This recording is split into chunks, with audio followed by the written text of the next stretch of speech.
Hey guys, today we're driving the 2022 Volvo XC60 T8 Polestar Extended Range. This is the new Volvo XC60 plug-in hybrid. It now gets 36 miles of all-electric driving range. It has a 2-liter turbocharged 4-cylinder. They've gotten rid of the supercharger, which is, I think, probably a good thing in the name of simplicity. And we have about 455 horsepower. Let's walk you around this. We'll show you what it looks like inside and out and talk about what it's been like to live with while we take it on a drive. This is basically just a mechanical and technical refresh. The interior, the exterior on this XC60 looks exactly the same. I did just get an update for Apple CarPlay pushed to the car, and I did that the other night, and voila, we now have CarPlay. My main complaint about these modern Volvos with their updated Google Android infotainment systems was they didn't have CarPlay, and now we have it. So we'll talk about that a little bit, show you guys what that looks like. This is the top of the range Polestar. So we have the Akebono yellow brakes. We have Pirelli P0 high performance 21-inch summer tires. Look at these brakes. They are absolutely massive. 6-pot calipers, huge rotors, very high performance. And then, of course, we have Öhlins dampers, which we will show you here right now. Suspension on this Polestar is pretty stiff, I will admit. I guess it makes sense if you're going to be tracking your XC60, but otherwise for the street, it's a little bit overkill, I think. I don't know how many levels of adjustment, 40, 50, that clicker just keeps going. It's set to somewhat soft right now. And then look how vertical this hood is. Be sure you get the updated extended range XC60. They did still make the 18-mile plug-in hybrids for the 22 model year, so check the Monroney, that is an important differentiation with these cars. Looks proper in this Polestar trim. Love the blacked out grille. We have an updated front badge that houses some of our adaptive cruise control, safety tech. That is heated so it doesn't freeze over. Here's our charge port. 36 miles of electric range. The charger in this car isn't super fast. You can achieve that on 240 volt in about 5 hours. So you'd think normally, oh, with an EV, you can charge you have 240 in your garage, about 15 to 20 miles per hour of range. It's going to take a little bit longer. Proper looking crossover though. Good amount of ground clearance. It has an off-road mode. Of course, this Polestar does not have the air suspension. It's about the right size too. Back seat is a little bit cramped if I'm being honest. We had our son back here in his rear-facing child seat yesterday and it was tight, but it worked. I do wish this rear door opened up just a little bit more. But once you're settled back here, tons of legroom, plenty of room to put your feet underneath. I'm 5'10", and this passenger seat is scooted back a little bit. Very nice seats, beautiful, beautiful interior. Yellow seat belts. Little Swedish flag right here. Heated rear seats. We've got some climate control vents. This beautiful panoramic sunroof. Look at these headrests. We just had the Jeep Grand Cherokee 4xe plug-in hybrid the other day. Cost about the same as this, about 70 grand. I gotta say, this XC60 is just on another level in terms of quality. It's great to see these plug-in hybrids coming out. I think this is just maybe the best blend for most people between electric and gasoline power. You could probably do most of your miles in a car like this on full electricity. If you need to take it on a road trip, gas engine kicks in, you'll get about 28 miles to the gallon. It's pretty ideal. It's kind of the best of both worlds. Here's your charge cable. 12-volt batteries back there too, along with some tire repair stuff, tow hooks, all that. Decent amount of cargo space in here. It's pretty much the same cargo space as what's in the standard gasoline-powered XC60. This piece right here is just a little bit higher. I think it's only like half a cubic foot less than normal. No levers in the back here to fold down the rear seats, but you can do it. It's just a little bit of a reach over that rear bumper. Not a big deal. Buttons to close the tailgate. And you can see this folds pretty much flat. I love the font that Volvo uses for their text in their cars. It's just so nice, so beautiful, so clean. Battery pack is located here in the center of the vehicle. So that's why you get that nice tall center console. gorgeous Polestar seats, lots of adjustability. We won't spend too much time walking you around this because it looks just like every other XC60, but we will show you the Apple CarPlay functionality now. So here's your home screen.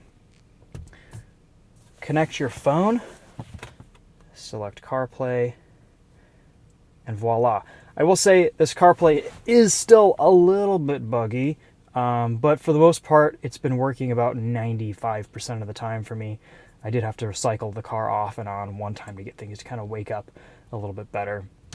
But screen is super responsive. All the app functionality seems to work great.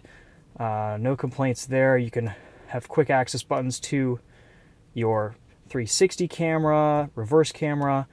Select it again, it takes you back to CarPlay, whatever you were in before. There's this home button that takes you back to the main screen. You can swipe over for your phone. One thing that's very clever about this Google Maps system that's built into the car is you set a route and it'll optimize the powertrain for whatever route you've set. So if you're on the highway for a long stretch, it'll put you into hybrid mode and give you more gasoline power. And then if you're in town, you're slowing down a little bit, you've got lower speeds, it's more efficient to run the vehicle in full electric, it'll do that. So it kind of optimizes your powertrain based on your route, which I think is very neat. We also get the Bowers and Wilkins sound system in this XC60, one of the best in-car audio systems on the market. Hasn't changed very much from any of the previous iterations. This is very cool. You swipe to open and close the panoramic sunroof. Volvo has worked on simplifying and minimizing this cabin just a little bit. There are some things that I really like about this Android system. There are some things that I don't like as much about it. We've gotten rid of the drive mode selector. So to change drive mode, you have to go into settings, driving, and then you can change between hybrid, Polestar, pure off-road, and constant all-wheel drive. You can also check a setting to start in pure mode, which is the full electric mode. Every time you start the vehicle, that's what I have enabled there. And then, of course, you have your battery usage settings. Pilot assist. This is one of my main complaints about these new updated Volvos. Before, when you enabled cruise control, you could switch between pilot assist and regular adaptive cruise. So basically steering assist and adaptive cruise using these two right-left buttons. Now you have to go into a menu and enable or disable pilot assist. Kind of annoying because guess what? These buttons don't do anything now. That was a brilliant system. It was so simple, so easy, and Volvo got rid of it. Maybe they'll add it back in the future. They did just add Apple CarPlay. You can turn on safety system settings here, lane keeping aid, road sign information. This does come with a 4-year subscription to Google services. So after that, you have to pay, but 4 years is pretty good. We just had a Chevy Silverado that had the Google Android system, and guess what? Doesn't come with a subscription. GM, those. And anyway, you can turn on some other driving dynamic settings like creep. I have this car set to 1-pedal drive. This is a plug-in hybrid that has 1-pedal drive. Usually that's only a feature designated for fully electric vehicles. So we're going to test that out in this video. Creep, it'll drive like any other car. Steering feel firm, that gives it a little bit stiffer steering, kind of too heavy for my preferences. Okay, let's go on the road and see how this drives. We'll start off in pure mode. We have creep disabled. If you put it into drive, it'll just drive like a normal vehicle. You let off, you brake, it stays stopped. But if you pull back one more time, put it into B mode, you basically have 1-pedal driving. And it's very good for 1-pedal driving. You get a decent amount of deceleration off throttle. And I've mostly been 1-pedal driving this car this week. I've barely touched the brake pedal. Here's full power in pure mode. 143 horsepower from that rear electric motor. It gets you up to speed at a very reasonable rate.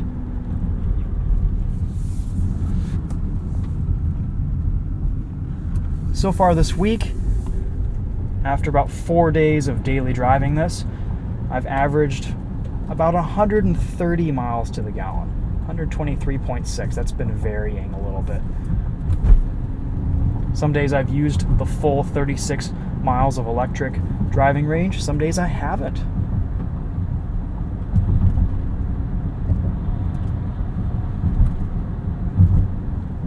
So let's talk drive modes.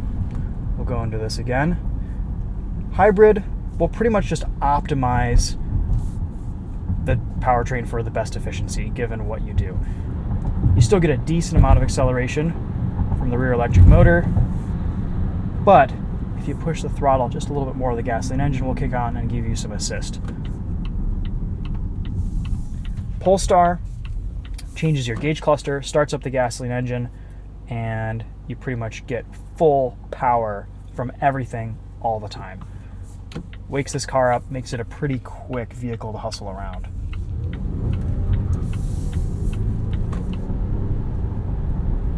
No paddle shifters, no real control over our gears other than what the transmission programming does on its own. It is kind of cool though, one pedal driving this with Polestar engineered mode enabled. We'll let the engine warm up just a little bit, and then we'll hustle this around some.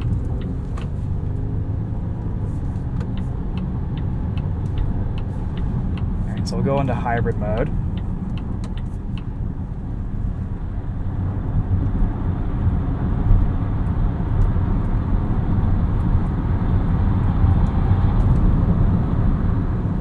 Quite a lot of grip from this chassis. No complaints there.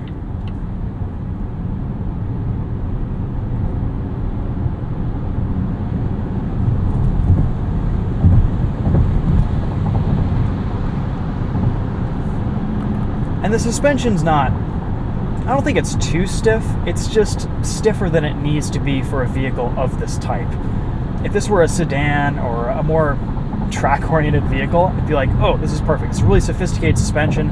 It makes a little bit more noise over bumps. It's very responsive. It's very reactive and immediate. And you can tell it's very good suspension. It's very well tuned. It's great for performance driving. But in a vehicle like this, I think it's kind of overkill. And this Polestar trim, given its price tag too, just seems to make a little bit less sense. But I guess it is cool to have that as an option. Yellow seat belts are probably worth a few grand just alone in cool factor.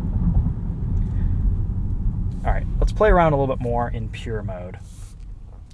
I will say, for hybrid driving, the gasoline engine is a lot smoother, a lot quieter than it used to be in previous generation Volvo products. It's almost silent. The transitions are pretty smooth between gas and electric. Volvo's done a really nice job with this new XC60. I love the way it drives. It's engaging, it's fun, it's luxurious. The interior quality here is just next level.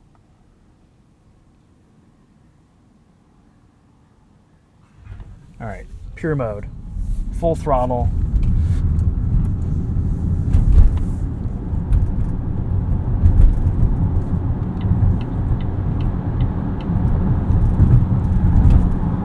We're gonna merge onto the highway in full electric. See how that does. It's kind of cool because it's rear-wheel drive right now, basically. A little bit of complaining from those Pirellis. There is quite a bit of understeer from this car. You could probably set up the suspension to react a little bit differently, but all right, here we are accelerating from 60 to 70 miles per hour in pure mode, up to 75. That's great, fantastic. We'll set our cruise to 80 and pass this car. As soon as you put your turn signal on, it starts to accelerate.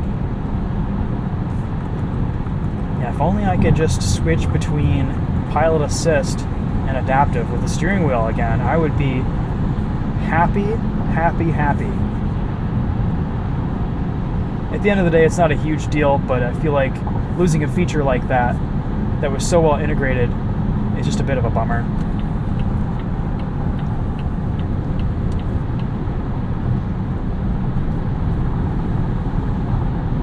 This has been a wonderful car to live with all week.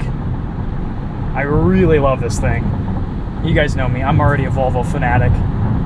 The powertrain, the level of sophistication here, the tuning of everything the fact that you can one pedal drive this car is just so cool.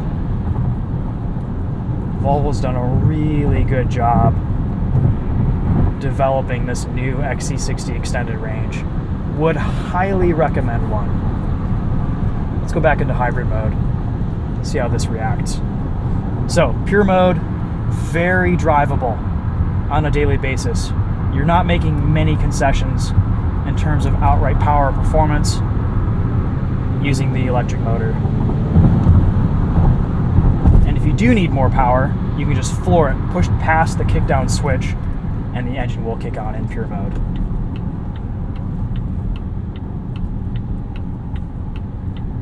Okay, we're back in hybrid. Using regen to slow down. I don't know how much I've actually touched the brake pedal on this drive yet. We'll get into it here. Brakes are nice and firm, tons of bite, as you would expect from a set of 6-pot high-performance, bright yellow Akebono brakes. Okay, and this thing is properly fast now. I love how quickly the speedometer updates.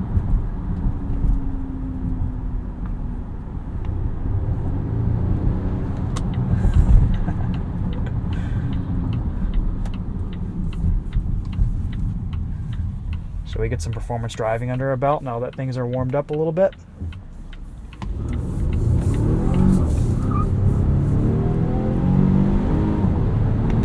Woo! Chirping in a second there. I actually haven't really driven this spiritedly yet.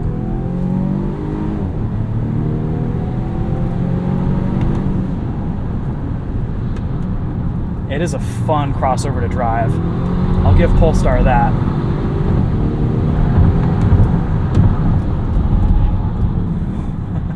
A little bit greasy out today.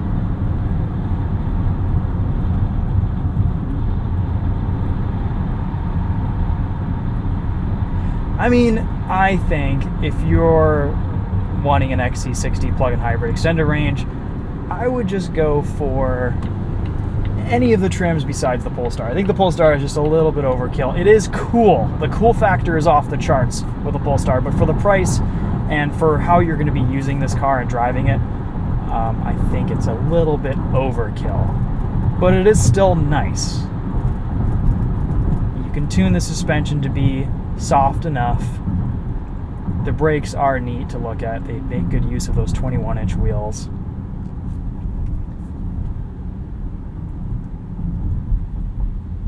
I really just love the way this XC60 drives.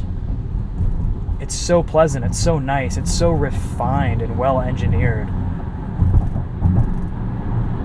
Really, it comes down to personal decisions at this point. Do you get something like this, or do you go full EV? I think if you're looking for a second car, I would go full electric. I would pick up a XC40. But if you're looking for a one-car solution or a daily driver that you also need to take on longer trips, this is really the best of both worlds. Let's show you guys a quick transition from electric to gasoline power here. So slowing down, wanting to make a pass. There is still a little bit of a delay to full throttle, about a second or so, but it's not bad.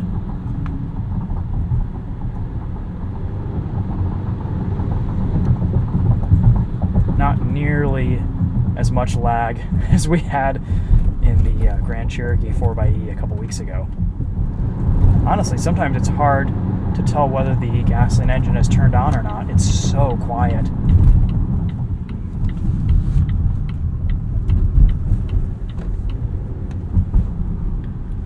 Let's go back into pure mode. Fully EV. It is fun being able to just mat it in pure mode. Right up to that kickdown switch and feel all the electric power.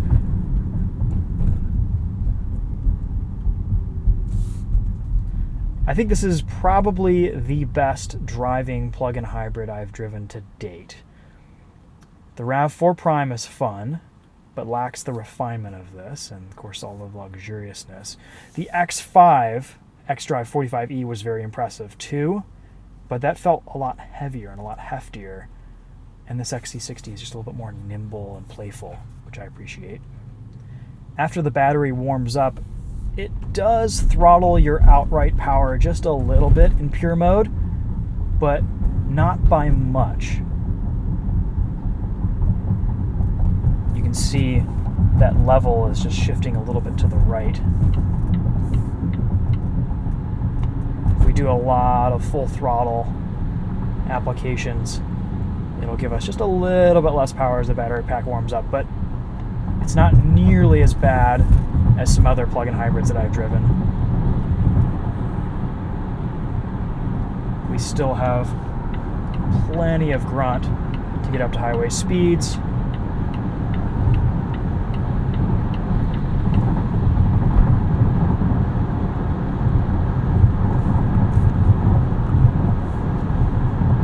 And as soon as you're out of the throttle for a little while, that'll creep back up to full power. I think this XC60 T8 Polestar engineered plug-in hybrid extended range is bringing plug-in hybrids into the next generation. This is a really great direction for Volvo, and I think sets a benchmark for the luxury plug-in hybrid segment. This is pretty next level stuff, and it's kind of what I've been hoping for these last few years. The amount of range is just about perfect. You could always have more, but I think for what people are realistically going to be using, 30, 35, 36 miles is kind of a sweet spot. I think that's going to wrap up our video for today. Thanks for watching, guys. Let me know if you have any questions in the comments. We will see you in the next video. We'll just park this, walk you around it one more time, and that'll be a wrap.